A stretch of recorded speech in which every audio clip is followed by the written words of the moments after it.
They smirked as they chopped my $98,000 pay down to $38,000, assuming I'd have no option but to comply.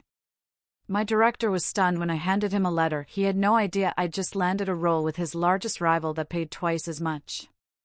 He gaped in horror at his company's death sentence. Can you imagine being told your life's work, your passion, the thing that defines you, is suddenly worth almost nothing? What if the people you trusted, the ones you built a company with, suddenly decided you were disposable? That's exactly what happened to me.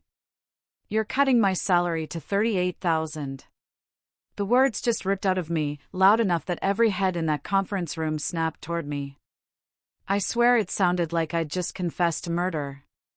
But Grayson Turner, my boss, didn't even flinch. He just sat there, fingers steepled, looking like some corporate Buddha watching me digest the number that had just shattered my life. 98,000 down to 38. That wasn't a pay cut. That was a financial execution.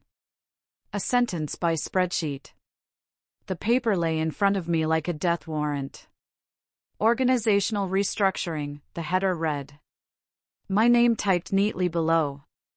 Grayson's voice cut through the silence, smooth and cold as a scalpel. It's company-wide, Dakota. Nothing personal. Nothing personal? Right. That's why 3 other department heads around the table had severance packages. And I? I was the only one being financially waterboarded. That's why my lab access had been mysteriously restricted 2 months ago. That's why my project budgets kept getting slashed without explanation. I didn't reach for the paper. I just stared at it, half expecting it to ignite if I looked hard enough. Some corporate suit, whose name I honestly never bothered to learn, chimed in, the market is shifting. We need to realign our resources with current revenue streams. Translation, we're bleeding money and someone has to take the hit. And that someone is you, Dakota. My name is Dakota Pierce. I'm 36, single, and live in a converted warehouse loft in downtown Portland. For the past 7 years, I've been a lead materials engineer at Brightstone Dynamics, a mid-sized company that makes industrial adhesives and sealants, the kind of stuff that holds bridges together and keeps airplane wings from falling off. And, for the record, I'm also the reason their revenue doubled in the last 3 years. Let me think about it, I said, pushing back from the table. Grayson's eyebrows arched like I just suggested we sacrifice a goat to the quarterly reports.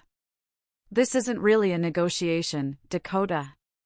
We're hoping you'll see this as an opportunity to what? Pay my mortgage with good intentions? The room went utterly silent. You could hear the fluorescent lights buzzing overhead like angry wasps.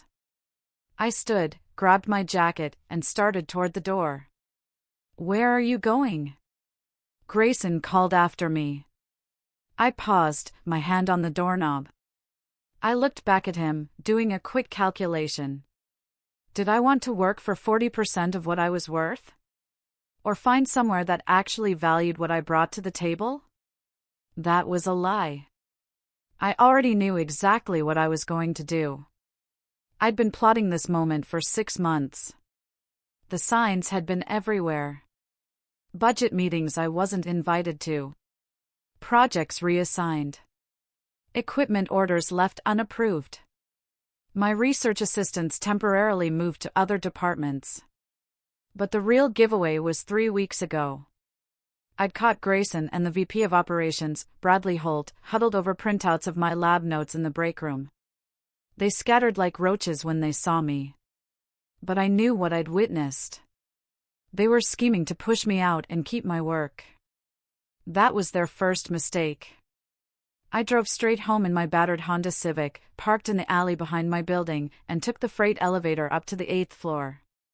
My loft wasn't much to look at: exposed brick, industrial lighting, furniture scavenged from estate sales. But it had 2 things that truly mattered: space and privacy. The real action happened in the back room behind the kitchen. Most people would call it a storage area. I called it my insurance policy. I'd been working nights and weekends in that makeshift lab for 3 years, long before Grayson decided I was disposable. Old equipment I'd picked up at auctions. Chemicals I'd purchased with my own money. Notebooks packed with formulas that existed nowhere else in the world. The breakthrough that changed everything came on a Tuesday night in February. I'd been trying to solve a problem that had stumped industrial chemists for decades: how to create structural adhesives that could cure at sub-zero temperatures without losing their bond strength. Most industrial glues need heat to set properly. That's fine if you're building something in a climate-controlled factory, but it's a nightmare if you're trying to repair an oil pipeline in Alaska or fix a wind turbine in the middle of a Montana winter. I tried everything. Different polymer chains, alternative catalysts, modified curing agents. Nothing worked. Until I stumbled on what my old chemistry professor would have called a happy accident. I was cleaning up after another failed test when I knocked over a beaker of experimental solvent into a batch of epoxy resin I'd been working on. Instead of ruining the mixture, it produced something entirely new. A gel that stayed workable at -40 degrees Fahrenheit, yet formed molecular bonds stronger than traditional adhesives at room temperature.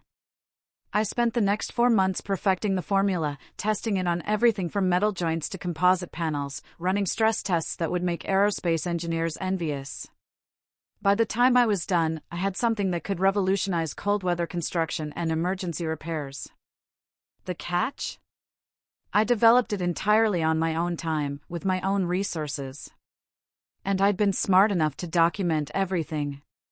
The morning after Grayson's salary ambush, I called a lawyer. Not just any lawyer. Elena Rodriguez, a patent attorney who specialized in intellectual property theft. She had a reputation for being utterly ruthless. "How solid is your documentation?" she asked after I explained the situation. Timestamped video of every major test, purchase receipts for all materials, lab notes with dates and signatures, even photos of my setup to prove it was separate from the company facility. What about non-compete clauses? I pulled up my employment contract and flipped to page 7. Standard 2-year non-compete, but it only covered direct employment with competitors. Said nothing about licensing. My own patents. Elena was quiet for a moment. I could hear her typing. "How fast can you file? How fast do you need? Yesterday would be good. Tomorrow's the latest." She laughed. "I like your style. Send me everything. We'll have provisional patents filed by the close of business today." That afternoon, I sat in my home lab surrounded by 3 years of work that Brightstone Dynamics didn't even know existed. The cold cure adhesive was just the start. I had formulas for impact-resistant sealants, temperature-stable compounds, and a revolutionary coating that could shield metal from corrosion in salt water. Hundreds of hours of research and development. Thousands of dollars in materials and equipment. All mine. All documented. All about to become legally untouchable. My phone rang. "Elena. We're filing 4 provisional patents under your name. The cold cure formula is the crown jewel, but the others are solid, too. You'll have full protection within 24 hours. What about Brightstone? They'll claim I used company resources. Let them try. Your documentation is cleaner than a surgical suite. They'll have to prove you used their equipment or their time. And from what I can see, you've got enough evidence to bury that argument in court." I hung up and walked to the window overlooking the Portland skyline.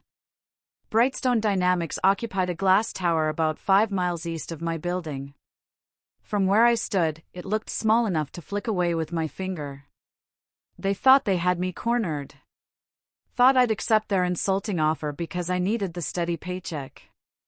Thought I was just another expendable engineer who'd built their career on someone else's foundation. They were about to learn how wrong they were. The next morning, I put on my best suit and drove back to Brightstone for what I figured would be my final employee meeting. Grayson had requested a follow-up conversation to discuss my future. The conference room was smaller this time. Just him, Bradley Holt, and some woman from HR I'd never met. Dakota, thanks for coming in, Grayson said as I sat down. I know yesterday was a lot to process. Have you had time to think about our offer? Our offer? As if it were some generous gift instead of financial assassination. I have, I said. And I've got a counter-proposal. Bradley leaned forward. We're not really in a position to negotiate salary adjustments right now. The budget constraints are. I pulled out a manila envelope and placed it on the table between us. This isn't about salary. The room went silent. Grayson stared at the envelope like it might explode. What's that? The HR woman asked, bewildered. I opened the envelope and spread 4 patent applications across the table like I was dealing cards in a high-stakes poker game. Licensing agreements for proprietary formulas I developed independently. The cold cure adhesive alone is worth about $50 million in annual revenue once it hits the market. Grayson picked up one of the documents, his face paling as he read the technical specifications. You can't. These were developed using company resources. Company time. I smiled. Actually, no. Every single test was conducted in my private lab using materials I purchased myself. All development happened outside of work hours. I've got video documentation going back 3 years. Bradley grabbed another sheet. This is the sub-zero bonding compound. We've been trying to develop something like this for 7 years. And I finished it, I said. I know, because I've been working on it for Brightstone that entire time, with zero progress using your equipment and timeline. Turns out the real breakthrough required a different approach. One that needed work outside the constraints of your budget committees and an endless approval processes. The HR woman looked puzzled. I don't understand. Are you saying you want to license these patents to the company? That's exactly what I'm saying. Exclusive licensing rights for all 4 formulas. $50,000 per month per patent. That's $200,000 monthly. Paid on the 1st of each month, starting immediately. The silence stretched for about 10 seconds before Grayson found his voice. That's almost $2.5 million a year. Correct. You're insane if you think we'd pay that much for her. I held up my hand. Let me save you some time. The cold cure adhesive I developed will capture about 60% of the emergency repair market within 2 years. Conservative estimates put that at $75 million in annual revenue. The corrosion-resistant coating will revolutionize marine construction. The impact-resistant sealant will become the new standard for aerospace applications. I leaned back in my chair, enjoying the moment. $2.5 million is a bargain compared to what these formulas will generate. And that's assuming you can even develop competing products, which you can't, because I own the underlying chemical processes. Bradley's jaw was working like he was chewing invisible gum. Even if these patents are legitimate, we can't authorize that kind of expenditure without board approval. Then get board approval. It doesn't work like that. We need to review the formulas, verify their effectiveness, run our own tests. No, I said, beginning to gather up the documents.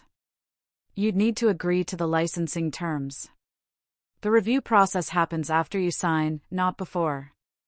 And if you want to run independent tests, you can purchase samples at market rate once the licensing agreement is active. Grayson looked at me like I'd sprouted a second head. Dakota, be reasonable.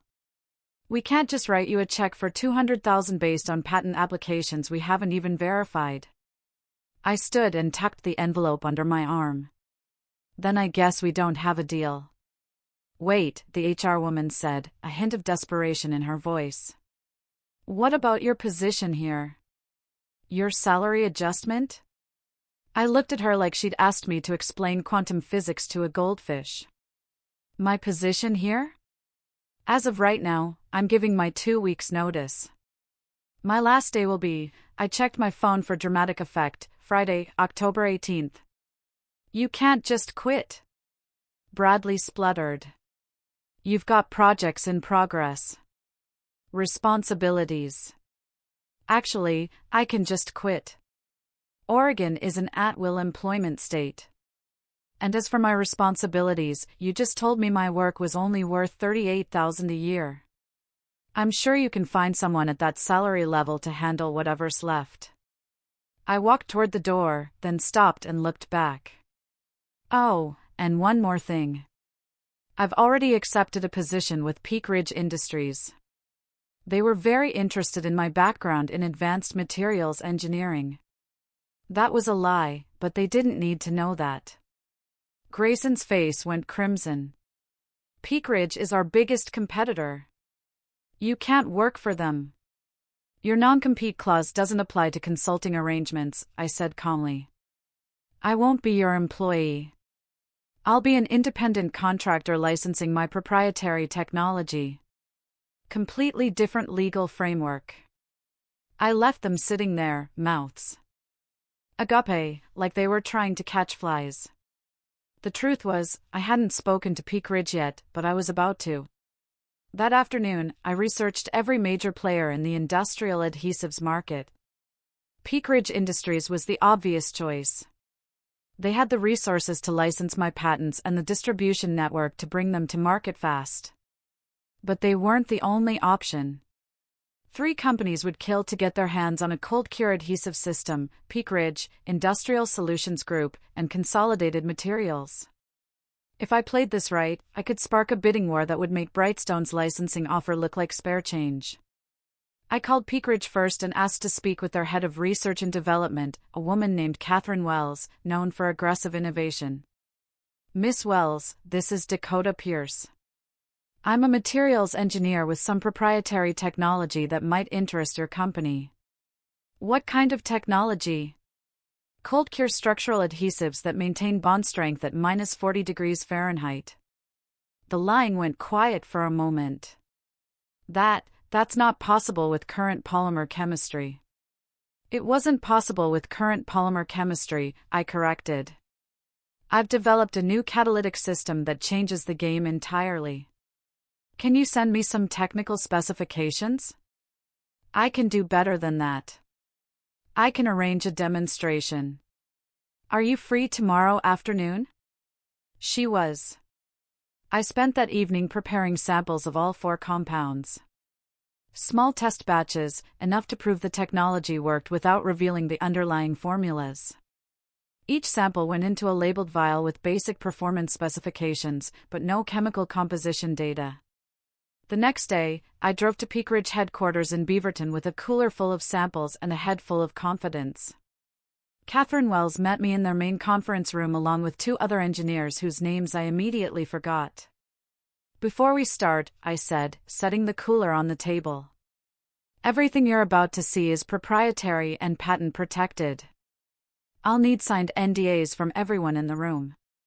They signed without argument. The demonstration lasted 2 hours.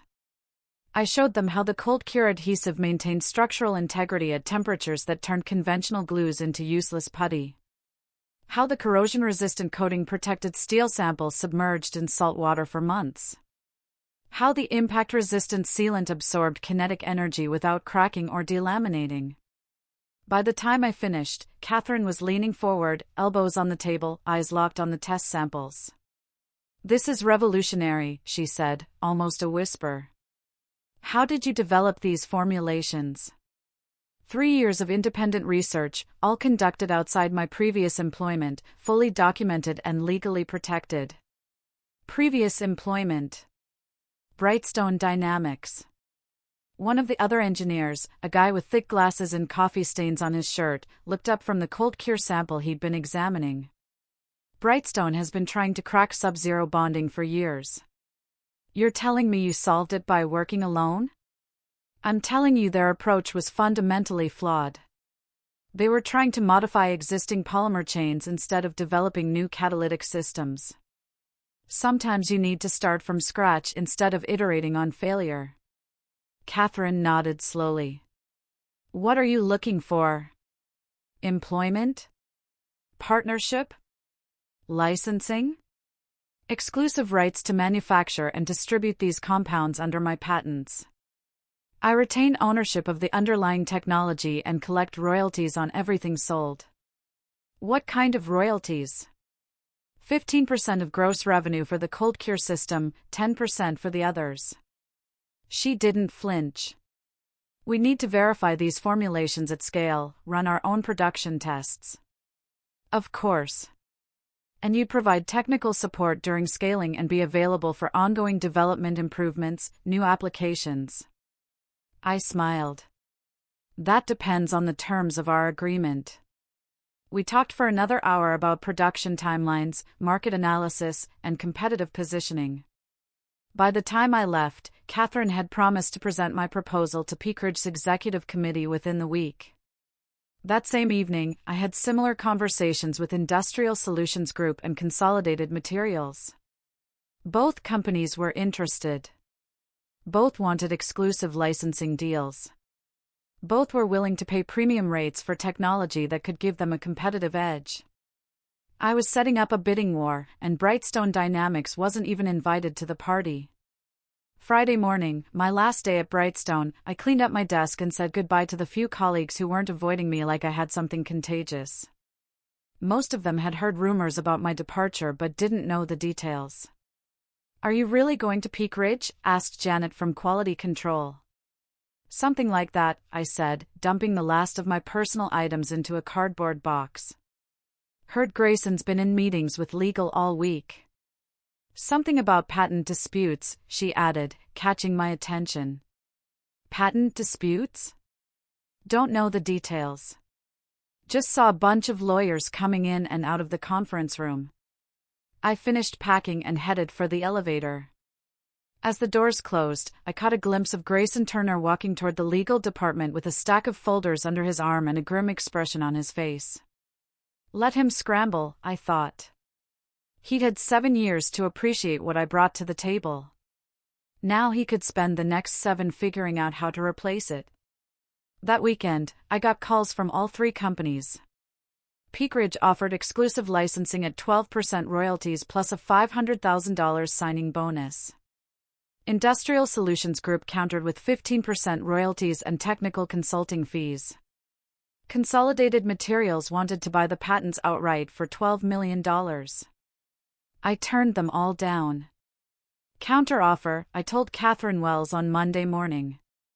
Non-exclusive licensing to all interested parties at 20% royalties. No signing bonuses. No consulting requirements. I retain full patent ownership and the right to license to additional companies in the future. Non-exclusive? But that means we'd be competing with everyone else who licenses the technology. That's correct, Dakota. That doesn't make business sense from our perspective. Why would we invest in scaling production if our competitors have access to the same formulations? Because the company that brings these compounds to market first captures the largest market share. Because licensing fees are a fraction of what it would cost to develop competing technology. And because in 6 months, when demand exceeds supply, you'll be glad you got in early. She was quiet for a moment. What's the real reason you're structuring it this way? I looked out my loft window toward the Brightstone Dynamics building in the distance. Let's just say I want to maximize the disruptive potential of this technology. By Wednesday, all 3 companies had agreed to my terms. Non-exclusive licensing at 20% royalties, with production beginning within 90 days. Conservative estimates put my annual income somewhere north of $8 million once all 3 companies hit full production capacity. Not bad for a guy who supposedly wasn't worth more than $38,000 a year. Thursday morning, my lawyer called with interesting news. Brightstone Dynamics filed a lawsuit yesterday, Elena said, and I could hear the satisfaction in her voice. They're claiming ownership of your patents based on intellectual property clauses in your employment contract. Do they have a case? Not based on the documentation you provided, but they're alleging that you used company resources and company time to develop the formulations. They want an injunction to stop you from licensing the technology while the case is pending. I sat down at my kitchen table and poured myself a cup of coffee. How long does something like that usually take? Could be months, maybe longer if they drag it out. What do they need to prove their case? Evidence that you used Brightstone equipment, materials, or work time to develop the patents. Email records showing you conducted research on company systems. Witness testimony from colleagues who saw you working on related projects during business hours. That kind of thing. I smiled. They're not going to find any of that. How can you be so sure? Because I've been planning for this possibility for 3 years. Every material purchase has a receipt from my personal credit card. Every piece of equipment in my lab has a dated invoice. Every test was conducted after hours and on weekends. I've got security camera footage from my building showing me coming and going at all hours. What about your lab notes from work? Research you did during company time? Different projects entirely. I was working on heat-resistant compounds for high-temperature applications. The cold cure technology uses completely different chemical principles. There's no overlap. Elena was quiet for a moment. They might try to argue that your work at Brightstone gave you the foundational knowledge to develop the patents. Let them try. General chemistry knowledge isn't proprietary. They'd have to prove I learned something specific at Brightstone that was essential to developing the cold cure system. Good luck with that. The lawsuit was filed that afternoon, Brightstone Dynamics versus Dakota Pierce, alleging theft of intellectual property and breach of employment contract. They sought monetary damages, transfer of patent ownership, and an injunction preventing me from licensing the technology to anyone. I read through the complaint that evening, highlighting the key allegations. Most of it was legal boilerplate, but a few sections caught my attention. Plaintiff alleges that defendant utilized proprietary knowledge gained during employment to develop competing products in violation of non-disclosure and intellectual property agreements. Defendant's patents were developed using foundational research conducted during work hours using company resources. Defendant's actions constitute unfair competition and tortious interference with business relationships. It was all speculation and legal posturing. They didn't have any actual evidence because there wasn't any to find. But the lawsuit served another purpose. It sent a signal to Peak Ridge and the other licensing companies that my patents might not be legally secure. That was a problem I needed to solve quickly. Friday morning, I called a meeting with all 3 licensing partners. We met at a neutral location, a conference room I'd rented at a downtown hotel. Catherine Wells represented Peak Ridge. Dean Kim handled things for Industrial Solutions Group. And Consolidated Materials sent their VP of Acquisitions, a sharp-dressed woman named Emery Park. I'm sure you've all heard about the lawsuit, I said without preamble. Brightstone Dynamics is claiming ownership of my patents. I wanted to address this directly rather than let rumors complicate our agreements. Catherine spoke first. Our legal team is concerned about the injunction. If a judge grants it, we won't be able to proceed with production. The injunction won't be granted, I said confidently. Brightstone doesn't have the evidence to support their claims. But even if they did, it would only delay production, not cancel it. Dean leaned forward. What kind of evidence could they have? None that would hold up in court. The patents were developed independently, using my own resources and my own time. I've got documentation to prove it. Emery looked skeptical. Employment contracts usually include pretty broad intellectual property clauses. Are you sure there's no overlap? I pulled up my laptop and opened a presentation I'd prepared that morning. Let me show you exactly why Brightstone's case is going nowhere. The next hour was the most important presentation of my life. I walked them through every aspect of my patent development process. The purchase receipts for equipment and materials. The video timestamps showing after-hours work. The chemical analysis proving my compounds were unlike anything Brightstone had researched. I showed them the fundamental differences between my cold cure technology and the heat-based systems Brightstone had been trying to develop, different catalysts, different polymer chains, different curing mechanisms. The only thing they had in common was that they were both adhesives. By the time I finished, the licensing partners looked satisfied. Catherine actually smiled. This is exactly what our lawyers needed to see. The documentation is bulletproof. What's our timeline for production? Dean asked. Assuming no further legal delays, we can begin scaling tests within 2 weeks. Full production capacity should be online within 90 days. Emery nodded. And you're confident about the market demand projections? Conservative estimates put the emergency repair market at over $200 million annually. The cold cure technology will capture at least 30% of that within the first year. We spent another hour discussing production schedules, marketing strategies, and quality control protocols. By the time the meeting ended, all 3 companies had reaffirmed their commitment to the licensing agreements, despite Brightstone's lawsuit. I drove home feeling better than I had in months. The legal challenge was annoying, but it wasn't going to derail the bigger plan. Brightstone was flailing, trying to salvage their mistake. But they'd already lost the war. That weekend, I got a call from my former research assistant, Tommy Briggs. He'd been moved to a different department after my lab access got restricted, but we'd stayed in touch. Dakota, you need to know what's happening over here, he said without preamble. It's a complete shit show. How so? I asked. They've got 3 different teams trying to reverse engineer your patents. They're working 16-hour days. Burning through materials like crazy, and they're not even close. What about the other projects I was working on? Dead in the water.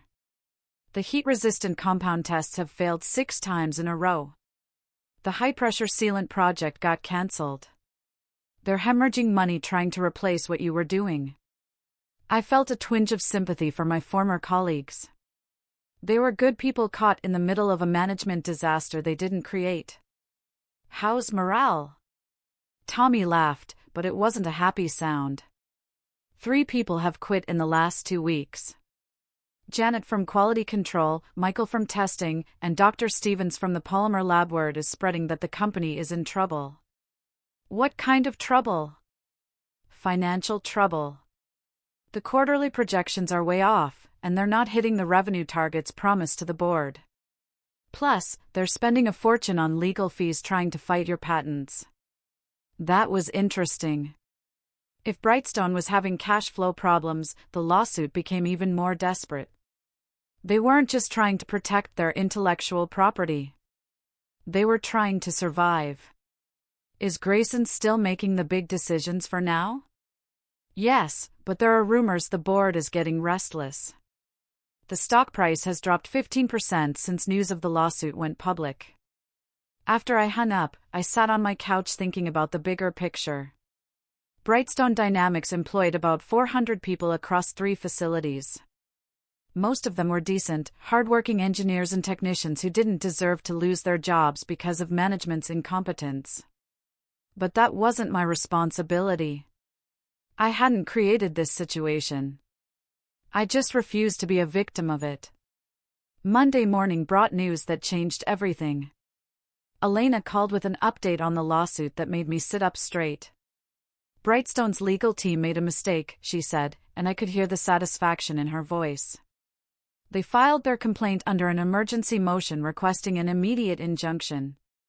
That means they had to provide their evidence up front instead of going through normal discovery. That's good. Very good, because their evidence is pathetic.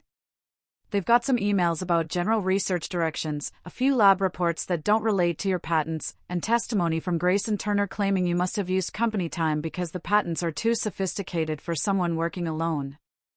That's it. No smoking guns, no actual proof, just speculation and sour grapes. My guess is they rushed the filing to try to scare off your licensing partners before their agreements became final. Did it work? Nope. I talked to the lawyers at Peak Ridge this morning. They're proceeding with full production plans. The other companies are following suit. I felt a weight lift off my shoulders. So, what happens next? We file a motion to dismiss the complaint and a countersuit for frivolous litigation. With any luck, this whole thing will be over within a month. That afternoon, I decided to take a victory lap. I drove past the Brightstone Dynamics building just to see if anything looked different. It didn't. Same glass facade, same corporate parking lot, same sign by the front entrance. But knowing what was happening inside made it feel smaller somehow. My phone buzzed with a text from an unknown number. "We need to talk, Grayson." I stared at the message for a moment, then deleted it without responding. 2 days later, Grayson tried calling. I let it go to voicemail. "Dakota, this is Grayson Turner. I think there's been a misunderstanding about your departure from Brightstone. I'd like to discuss a resolution that works for everyone. Please call me back." I deleted that, too. The third attempt came as an email sent to my personal account. "Dakota, I understand you're upset about the salary adjustment, but there's no need to let this situation escalate further.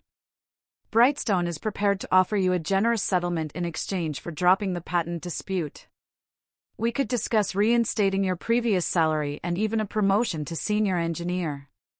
Please consider meeting with me to work this out professionally." That one I forwarded to Elena with a note, exhibit for our countersuit. She called within an hour. They're panicking. This email basically admits they know their lawsuit is groundless. What kind of settlement are they offering? Doesn't matter. We're not settling. They made their choice when they cut your salary and tried to steal your work.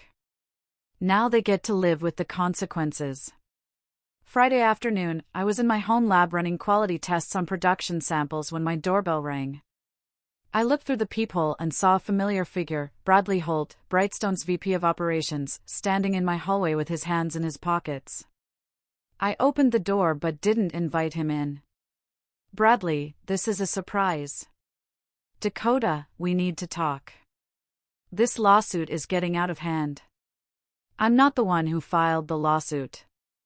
Look, maybe Grayson came on too strong with the salary restructuring. Maybe there's room for negotiation, but these patent claims are hurting both our companies." I leaned against the doorframe. "How do you figure? The licensing deals you've signed are creating unfair competition. You're using technology developed while you were employed at Brightstone to undercut our market position. Technology one developed on my own time with my own resources. That's not how intellectual property law works. Anything you create while employed by a company belongs to that company if it's related to your job duties." His face was getting red. "It's common sense.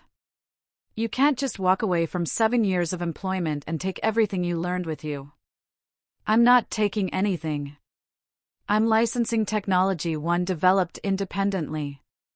Technology that wouldn't exist if I'd relied on Brightstone's resources and approval processes. Dakota, be reasonable. We made you an offer to come back at your original salary. We're even willing to discuss a promotion. What more do you want?" I looked at him for a moment, this middle manager who'd sat in meetings nodding along while Grayson destroyed my career. I felt nothing but contempt. "I want you to leave my property." "Wait, just listen," I closed the door in his face. The next week brought the news I'd been waiting for. Elena called Tuesday morning with an update that made my day. Motion to dismiss granted. The judge threw out Brightstone's complaint entirely. Called it speculative and unsupported by credible evidence. They have 30 days to appeal if they want to pursue it further. Will they appeal? Doubtful. Their lawyers know they don't have a case. And appeals cost money they apparently don't have much of. What about our countersuit? That's moving forward. We're asking for legal fees, damages for lost licensing revenue during the dispute, and punitive damages for frivolous litigation. How much are we talking about? Conservative estimate? About $1.2 million. I sat back in my chair and grinned. And if they don't pay? We can garnish their assets. Bank accounts, equipment, real estate, whatever it takes to satisfy the judgment. That afternoon, I got a call from Catherine Wells at Peak Ridge with production updates. The first batch of cold cure adhesive is ready for field testing, she said. Our initial quality control results are exceeding specifications. Bond strength at -40 is actually 20% higher than your samples indicated. Why is that? Because the scaling process allows for better catalyst distribution. The larger batch size creates more uniform curing conditions. Our sales team is already getting inquiries from major construction companies. Word is spreading about the sub-zero capabilities. What's your production timeline looking like? Full capacity within 6 weeks. We're projecting about 500,000 units in the first quarter, ramping up to 2 million annually once demand stabilizes. I did the math in my head. At 20% royalties, that meant about $4 million in annual revenue just from Peak Ridge. The other 2 companies had similar projections. My total annual income from the patents was going to be somewhere north of $12 million. Not bad for technology that Brightstone thought was worth exactly $0. That weekend, I treated myself to something I'd wanted for 3 years, a proper laboratory setup. I found a 30,000 square foot space in an industrial park about 10 minutes from downtown Portland. High ceilings, chemical-grade ventilation, reinforced floors that could handle heavy equipment. I signed a 5-year lease and started ordering equipment, real centrifuges, professional-grade spectrometers, temperature-controlled storage systems, everything I needed during those years of working nights and weekends in my converted loft space. The lab wasn't just for my own research. I had plans to start developing the next generation of advanced materials, compounds that would make my current patents look like child's toys. 2 weeks later, Tommy called with news that made my victory even sweeter. Grayson got fired, he said without preamble. Board meeting yesterday. He's out effective immediately. I set down the beaker I'd been holding and gave him my full attention. What happened? Quarterly earnings report came out. Revenue down 35%, stock price in free fall, and the board finally realized that losing you was the beginning of the end. They brought in some consultant who basically told them that cutting your salary was the dumbest decision in company history. Who's running things now? Interim CEO named Robert Fletcher. He's trying to do damage control, but it might be too late. 3 more people quit this week, including Dr. Stevens. She got hired by Industrial Solutions Group, by the way, Tommy added. That caught my attention. Dr. Stevens was one of the best polymer chemists I'd ever worked with. If Industrial Solutions was hiring Brightstone talent, they were serious about scaling up production of my formulas. What's the mood like over there? Tommy was quiet for a moment. Honestly, people are scared. The rumor mill says layoffs are coming. Maybe even a complete shutdown if they can't turn things around by the end of the year. After I hung up, I felt a mixture of satisfaction and regret. Satisfaction because Grayson Turner had finally faced consequences for his arrogance. Regret because good people were suffering for his mistakes. But that regret didn't last long. I hadn't destroyed Brightstone Dynamics. I just refused to let them destroy me. The difference mattered. Monday morning brought a call I wasn't expecting. Robert Fletcher, Brightstone's new interim CEO, wanted to meet. Mr. Pierce, I know there's been bad blood between you and the company, but I'd like the chance to discuss a path forward that benefits everyone. I'm listening. Would you be willing to meet for lunch somewhere neutral? I just want an honest conversation about where we go from here. Against my better judgment, I agreed. We met at a restaurant downtown, far enough from both our offices that we wouldn't be overheard by curious employees. Fletcher was in his 50s, gray-haired and soft-spoken. He looked tired, like a man handed a burning building and told to put out the fire with a garden hose. Let me start by saying that Grayson Turner's handling of your situation was completely unacceptable, he said after we'd ordered. The salary reduction was punitive and unprofessional. The patent lawsuit was a mistake that cost us credibility and money we couldn't afford to lose. He sighed. Okay. I've reviewed your employment record. 7 years of exemplary performance, multiple innovations that drove significant revenue growth, and a reputation for solving problems other engineers couldn't handle. You are one of our most valuable employees, and we treated you like you were expendable. I sipped my water and waited for him to get to the point. I want to offer you your job back. Senior engineer position, $120,000 annual salary, full benefits, and a $50,000 signing bonus to make up for the disruption you've experienced. I almost laughed. $120,000? That's a 22% increase over your previous salary, Mr. Fletcher. I paused, letting the implication hang in the air. My current annual income from patent licensing is projected at about $12 million.